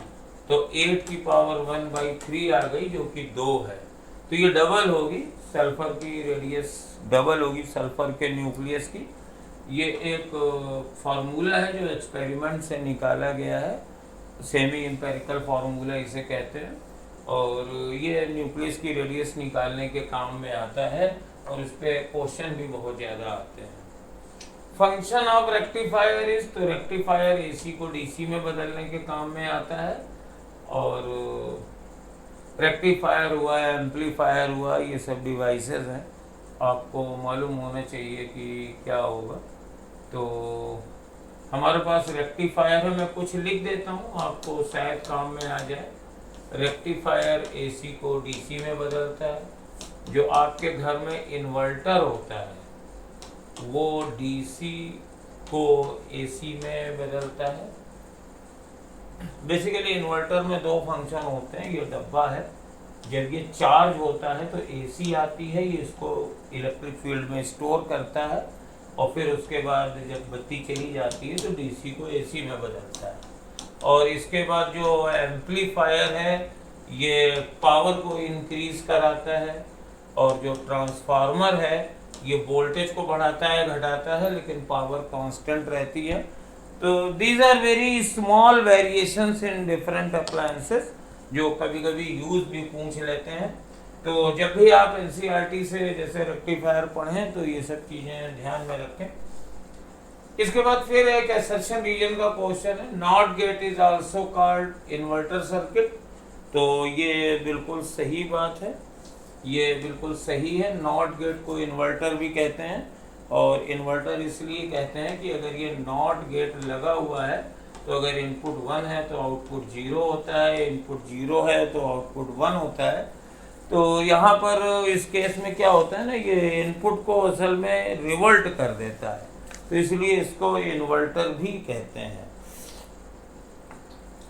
Not gate इन्वर्ट्स the input order, तो वही मैंने आपको बताया। तो इन्वर्टर कहते ही इसलिए है क्योंकि ये इनपुट को बदलता है। तो ये भी ट्रू है, ये भी ट्रू है, ये इसका रीजन भी यही है। तो we will go with first answer, very simple question. The dimension of b square upon mu naught, तो देयर आर टू मेथड्स। पहला तो ये है कि आप इसकी b की डायमेंशन लिखें, म्यू 0 को लिखें, या अभी अभी हमने जो फार्मूला बताया था, एनर्जी डेंसिटी मैग्नेटिक फील्ड की होती है half b square upon mu naught. तो यानी ये एनर्जी डेंसिटी है, यानी एनर्जी पर यूनिट वॉल्यूम है। तो एनर्जी की यूनिट हो जाएगी ml square t-2 upon l cube. तो ये हो जाएगा ml-1 t-2।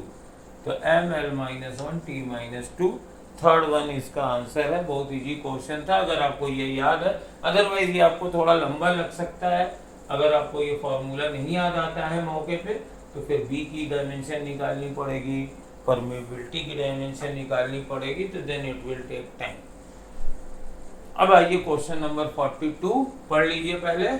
A ball of mass 0.5 kg is drop from the height 10 metre.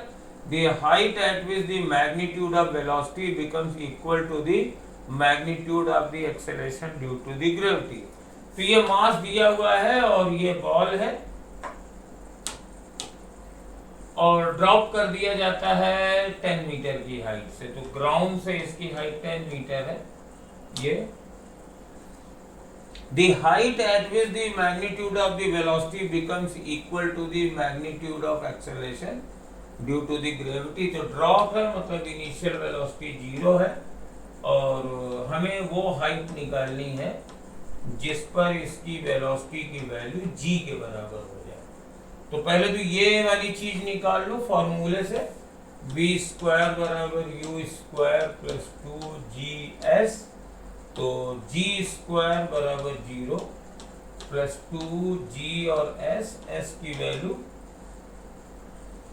मेरे पास g/2 आ जाएगी, यानी ये 5 मीटर आ जाएगी।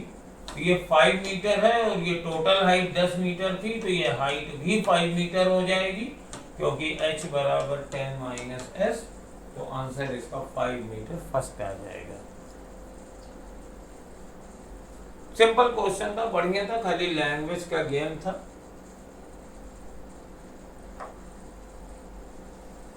With rise in temperature, the Young modulus of elasticity। तो यंग मॉडुलस होता है, आप जानते हैं, स्ट्रेस अपॉन स्ट्रेन। तो ये फोर्स लगा है, ये एरिया है, ये डेल्टा एल है और ये एल है। तो एक बात हमेशा याद रखना कि अगर कोई सब्सटेंस है और इसको स्ट्रेच करने पे अगर इसमें डिफॉर्मेशन कम होता है तो उसका यंग मॉडुलस ज़्यादा होता है। इसीलिए आइडियल जो बिल्कुल रहते हैं वो रिजिड बॉडी के लिए, तो हमारे पास यहाँ पर अगर टेम्परेचर बढ़ जाता है तो बेसिकली किसी भी रॉड में ये मॉलिक्यूल्स रहते हैं, इनके बीच में इंटरमॉलिक्यूलर फोर्स रहते हैं, और जब आप ये फोर्स लगाते हैं तो इनके बीच की स्ट्रेचिंग हो जाती है।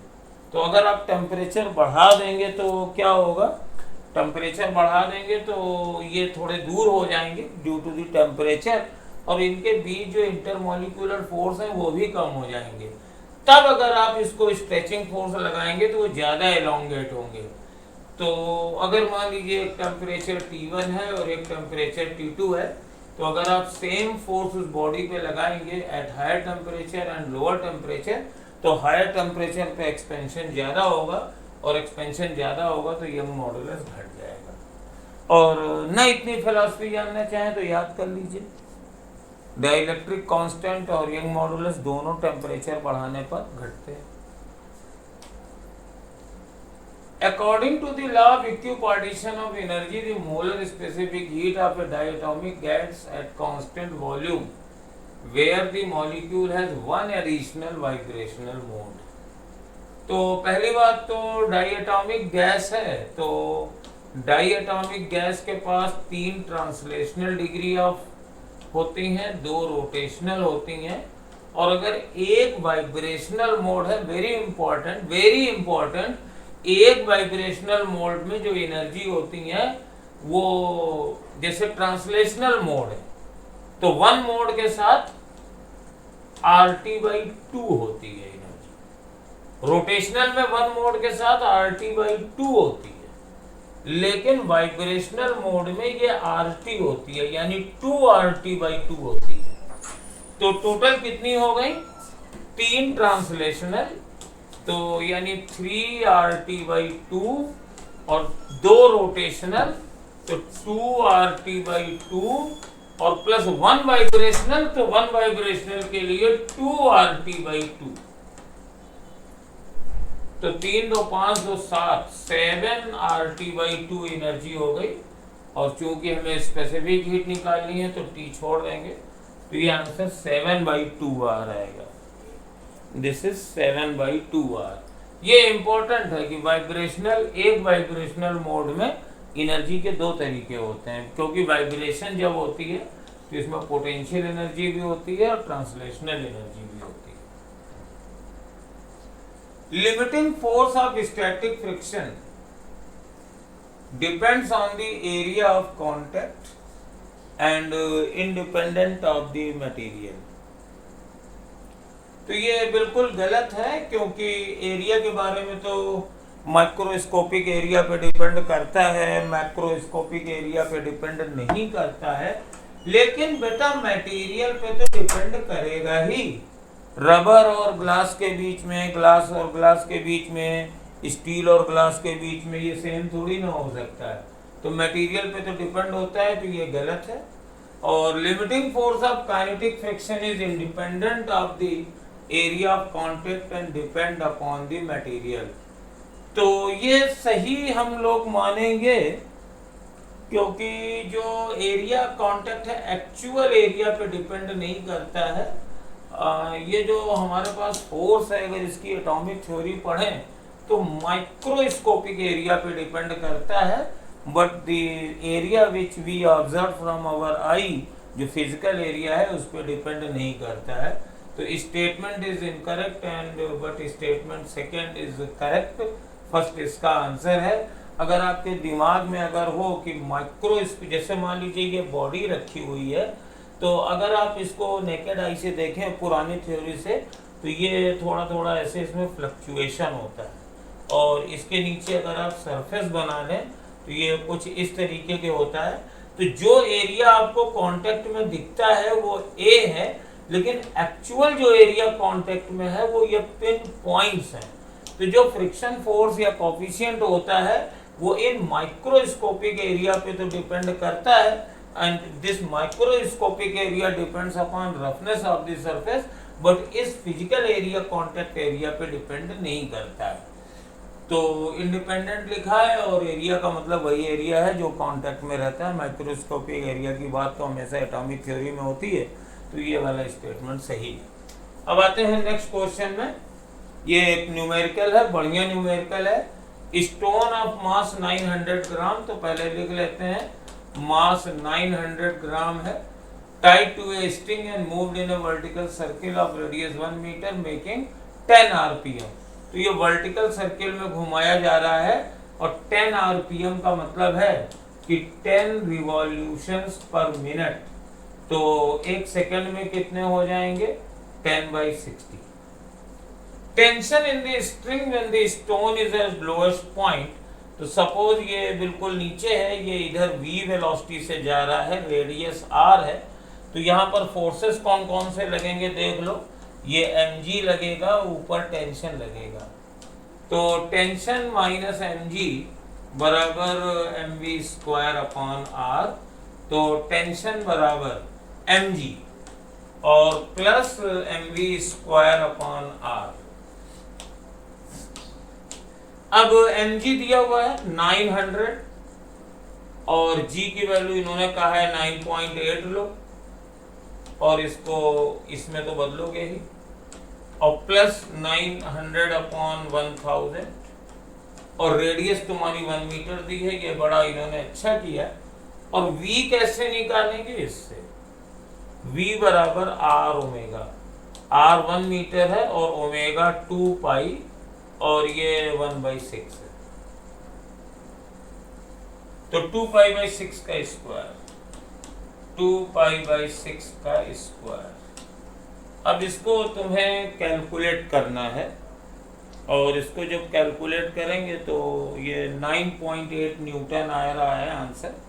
मैंने पहले से सॉल्व कर रखा है। कई बच्चों ने मेरे पिछले वीडियो में कहा भी कि आप आंसर देख के टिक करते हैं, तो ऐसी बात नहीं है कि मैं आंसर देख के टिक करता हूँ। एक्चुअली ये आंसर भी मैं ही बनाता हूँ, वो सोल्यूशन भी मेरे ही बनाए हुए हैं, चेक किए हुए हैं, और कैलकुलेशन में टाइम ना बदले इसलिए हम लोग ये न्यूमेरिकल देख लेते हैं। अब आपको कैसा लगेगा अगर हम ऐसे मल्टीप्लाई करें 1.2 इंटू 2.3, तो 3 दूनी 6, 3 एकम 3, तो this is the wastage of time because you are going to become a doctor. तो इतना तो हम फ्यूचर डॉक्टर से उम्मीद कर ही सकते हैं कि भाई, कि अगर हम कह दें कि इन दोनों को कैलकुलेट करें तो ये आएगा, तो आप कैलकुलेट कर लेंगे। तो हाई एक्सपेक्टेशन है, अपने अपने लोगों के विचार हैं, मैं किसी की परवाह भी नहीं करता हूँ। तो ये हम अगर कैलकुलेट करें तो 9.8 न्यूटन आएगा। और अगर आप चाहें तो एक काम और भी कर सकते हैं, इसको लगभग 10 लेके भी कैलकुलेट कर लें तो नियरेस्ट आंसर हो जाएगा। ये π² बराबर 9.8 दिया है, तो इसको आप जरूर देख लीजिएगा। तो यहाँ से π² की जगह जब आप 9.8 रखेंगे, ये एक्चुअली बन जाएगा ना, यहाँ से आप अगर चलते हैं तो ये 2 जीरो तो आप काट दीजिए, 9/10 कॉमन आ जाएगा, यहाँ 9.8 आ जाएगा, प्लस अब ये बना 4π², तो 4 और π² की जगह 9.8 और नीचे आ जाएगा 36। ये देखिए, ये 6 का है 36, π² की जगह मैंने कर दिया।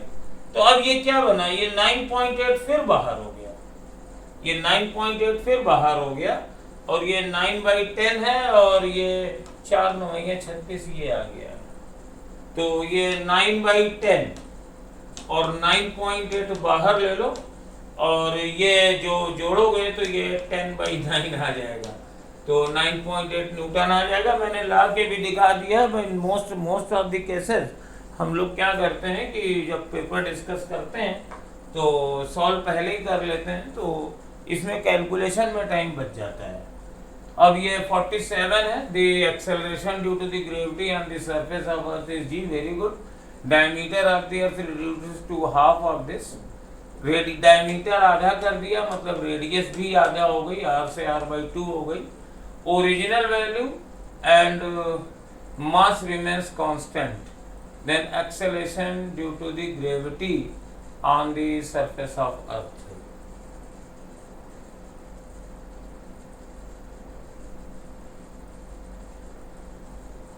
तो g बराबर gm/r², मास नहीं बदला और रेडियस आधी हो गई, तो 4gm/r² आ गया, तो ये 4g हो जाएगा। This is your 4g। बहुत ही सिंपल एक लाइन का क्वेश्चन था, देख लीजिए। सरफेस भी अब यहाँ आ जाएगी। यहाँ पर 2 क्वेश्चन बनते हैं, और ये it is one of them. Next question पे आइए।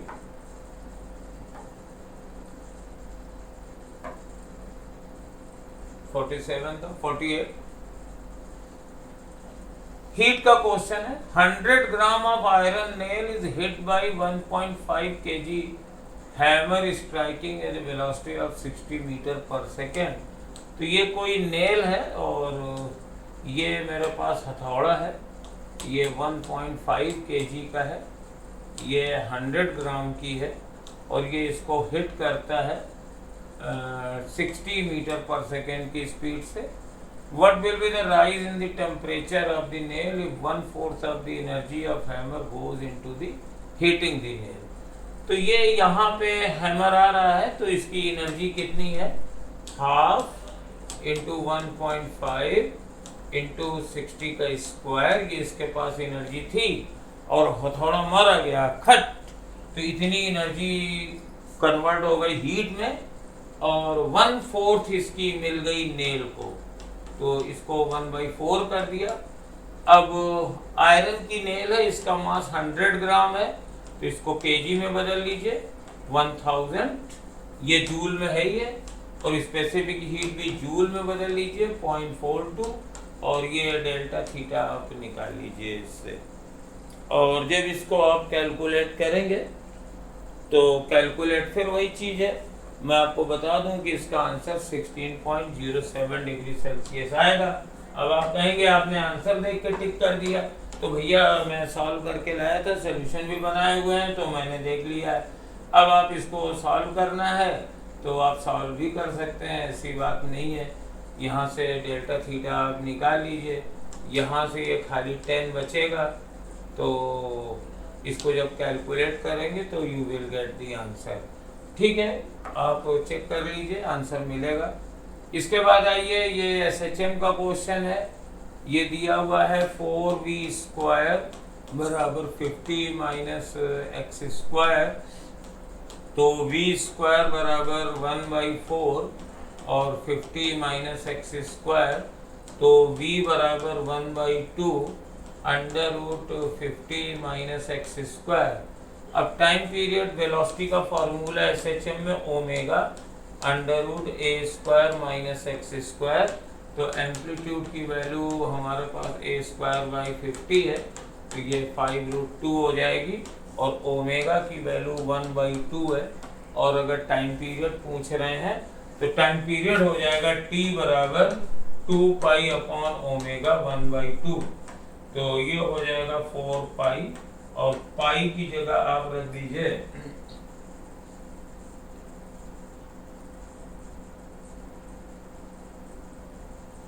22/7, 4 × 22/7।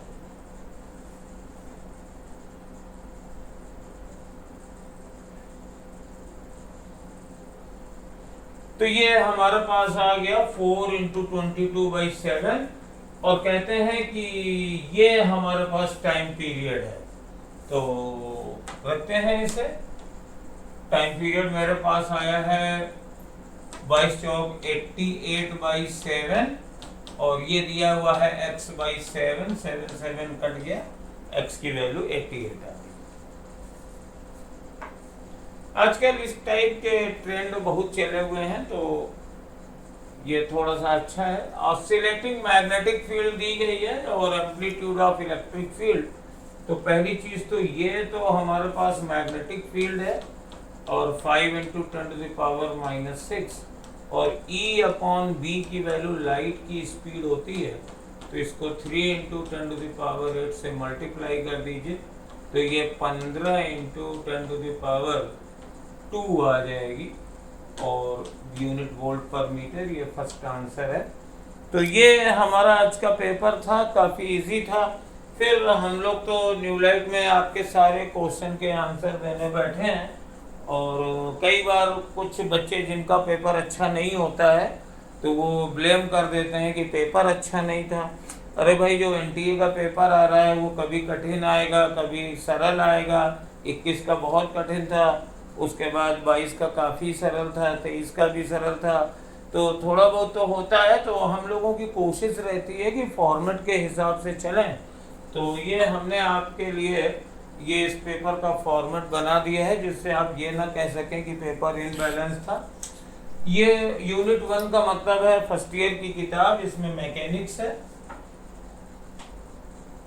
मैं कलर ले लेता हूँ, ये पूरी मैकेनिक्स है, मतलब from unit dimension error to gravitation, और इसके 16 क्वेश्चन है, तो डेफिनेटली मैकेनिक्स के लगभग 10 से 12 क्वेश्चंस आते हैं, और इसमें डेफिनेटली कुछ क्वेश्चंस हमारे पास ज़्यादा इसलिए बढ़ गए हैं क्योंकि हम लोगों ने कुछ एक्सपेरिमेंट भी मैकेनिक्स वाले डाल दिए हैं।